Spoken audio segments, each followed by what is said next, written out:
자, 오늘 우리가 깊이 파헤쳐 볼 기업은 바로 지니어스 그룹, 티커 GNS입니다. 이 회사 정말 흥미롭습니다. 한쪽에서는 엄청난 성장 잠재력을 이야기하고 다른 한쪽에서는 심각한 위험 신호를 보내고 있거든요. 과연 진실은 뭘까요? 오늘 여러분의 성공적인 투자를 위해 이 회사의 속살을 제대로 한번 들여다보겠습니다. 보시는 것처럼 미래 교육을 바꾸겠다는 아주 원대한 비전이 있죠. 그런데 현실은 심각한 재정난입니다. 지니우스 그룹은 지금 딱 이 갈림길에 서 있는 거예요. 과연 미래의 혁신 기업이 될 것인가? 아니면 그냥 고위험 투자처로 남을 것인가? 오늘 분석에서 가장 중요한 질문이 바로 이겁니다. 자, 그래서 오늘 이런 순서로 살펴볼 겁니다. 먼저 지니어스 그룹이 도대체 뭐 하는 회사인지 알아보고 그 다음엔 성장 스토리와 위험 신호, 이 두 가지를 균형 있게 짚어볼게요. 그리고 시장은 어떻게 보는지, 마지막으로 투자자 여러분을 위한 핵심 포인트를 정리해드리겠습니다. 좋습니다. 그럼 첫 번째, 지니어스 그룹이 어떤 기업인지부터 시작하죠. 네, 지니어스 그룹은 싱가포르에 본사를 둔 교육 기술, 그러니까 에듀테크 기업입니다. AI를 활용해서 미래 직업 세계에 필요한 교육을 제공하겠다, 뭐 이런 건데요. 근데 여기서 정말 특이한 점이 있어요. 바로 비트코인 우선 전략을 내세운다는 겁니다. 교육 회사인데 비트코인이라니 좀 생소하죠? 자, 그럼 이 회사의 매력적인 부분, 성장 스토리를 한번 들어보시죠.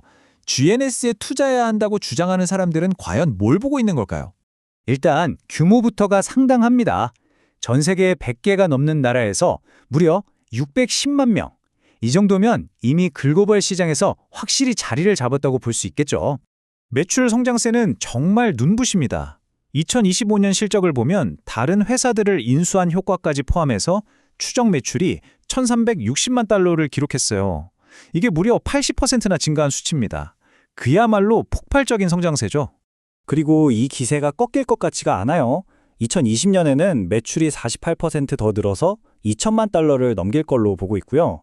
더 중요한 건 드디어 조정 EBITDA 기준으로 흑자 전환을 목표로 하고 있다는 겁니다. 이익을 내기 시작한다는 거죠. 아까 잠깐 말씀드렸던 비트코인 우선 전략, 이게 정말 이 회사의 승부수입니다. 회사 자산의 90% 이상을 비트코인으로 보유하겠다는 건데요. 목표 매입액이 무려 1억 2천만 달러에 달합니다. 혹시 마이크로스트래티지라는 회사 아시나요? 바로 그 회사의 전략을 그대로 따라가는 겁니다. 굉장히 과감한 시도죠. 성장의 동력은 또 있습니다. 발리에 지니어스 시티라는 걸 만들려고 리조트를 인수하기도 했고요. 또 프리미엄 모델을 도입해서 유료 학생 한 명당 벌어들이는 돈을 무려 10배나 늘렸어요. 1,856달러까지요. 사업 수완이 보통이 아니죠. CEO인 로저 해밀턴의 말을 들어보면 이 회사의 비전이 얼마나 큰지 알 수 있습니다. 특이점이 진한 AI가 지배하는 세상에서 다음 세대가 살아남을 수 있도록 교육을 완전히 바꾸겠다. 거의 이런 수준의 포부를 가지고 있는 거죠. 자, 지금까지는 장밋빛 미래에 대한 이야기였습니다. 하지만 아시죠? 투자에는 항상 동전의 양면이 있습니다. 이제부터는 좀 불편할 수도 있는 이야기, 이 회사가 가진 위험 신호들을 냉정하게 짚어보겠습니다. 매출이 그렇게 폭발적으로 늘었는데도 순손실이 무려 5,600만 달러입니다. 2025년 회계연도 한 해에만요. 정말 어마어마한 적자죠. 바로 이겁니다. 이게 GNS를 보는 가장 중요한 포인트요. 겉으로는 매출이 80%나 성장하며 화려해 보이지만 속으로는 5,600만 달러의 적자를 내고 있다는 이 아이러니. 이걸 어떻게 해석해야 할까요? 구체적으로 보면 현금 소진 속도가 너무 빨라요. 2025년에 영업활동으로만 1,060만 달러를 썼습니다. 버는 돈보다 쓰는 돈이 훨씬 많다는 뜻이죠. 게다가 조정 EBITDA도 마이너스 1,310만 달러로 여전히 적자고요. 설상가상으로 여러 법적 분쟁에도 휘말려 있습니다. 돈 나갈 구멍이 한두 군데가 아니라는 거죠.